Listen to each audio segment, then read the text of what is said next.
Now, I think it's pretty safe to say that the future of the Star Wars franchise seems to be quite expansive, not just with their books, novels, comics, and video games, but also, let's not forget about their new Star Wars TV shows and movies that come in the near future. This is Mike Zero. Make sure to subscribe if you're new to the channel for future Star Wars content. Now, one exciting aspect about the future of the Star Wars universe is that we have George, Jon, and Dave all working together as a team to really deliver as much authentic Star Wars material as possible. That's exactly what they are aiming to do by bringing back a majority of Star Wars legends, as well as creating new and original content for the fans to enjoy. Now, given that, of course, The Mandalorian Season 2 was a big success, especially with the finale, with the entrance of Luke Skywalker in the mix, I must say, they did an absolute amazing job with the character of Luke in Season 2's finale, because this is the biggest moment in Star Wars history, at least in my book, in the past couple of years, even beyond the sequel trilogy. Is it not amazing how just 2 minutes of Luke Skywalker mowing down those dark troopers in the hallway really outperformed the entirety of the sequel trilogy? That's how I see it. I don't know if you guys are the same, but that's how I see it. Now, with that being said, of course, everything between Jon Favreau and Dave Filoni, they are really hard at work on making things right for the Star Wars fans. They have a lot of techniques that are coming into play to reunite the entire fandom around the globe, and that is pretty much their end game. They want to close that divide. Now, given that The Mandalorian Season 2 is now over, Disney and Lucasfilm are preparing their other Star Wars projects to reunite the Star Wars fans around the world.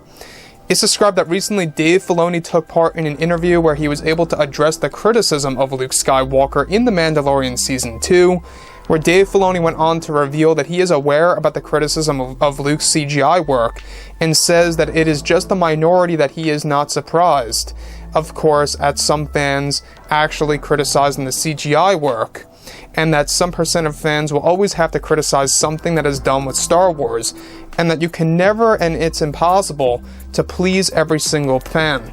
The technology that they used for Luke's face on Mando, Filoni reveals, was a bit complex to get the mannerisms of Mark Hamill down correctly, and that it took quite a bit of time to do all of that. Filoni further reveals, of course, nothing is going to be perfect with CG when it comes to developing faces, but they wanted to focus on the story of Luke in that episode of saving and rescuing Grogu from the Empire. Filoni additionally unveils that the animation of Luke's face was also something that took a while to complete and was a very tedious job for the animators, and believes that they did a fantastic job.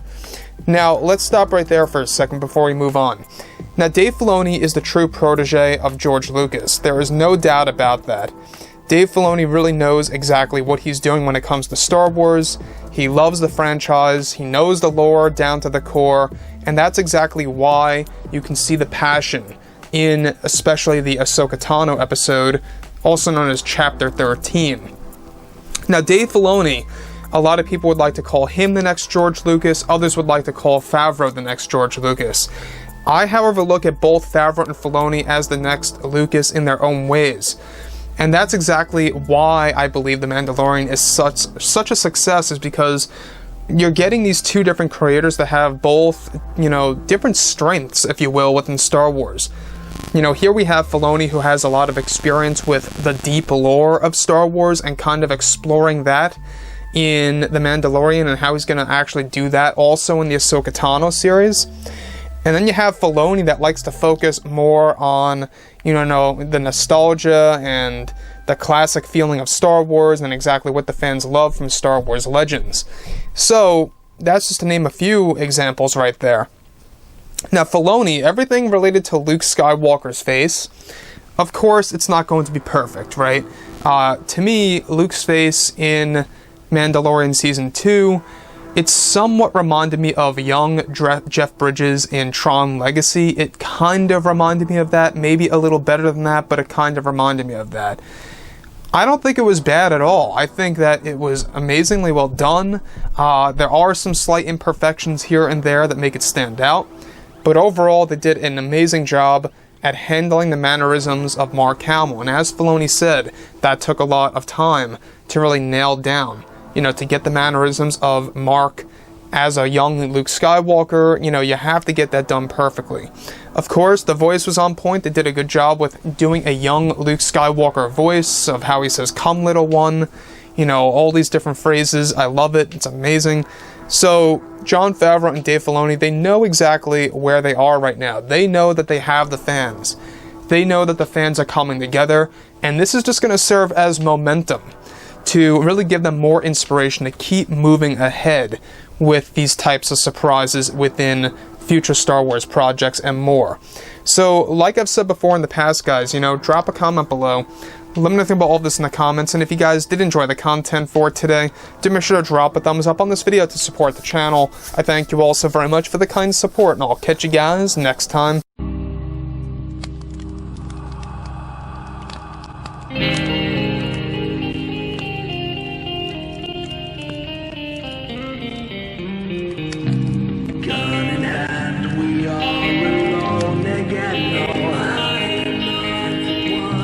Night to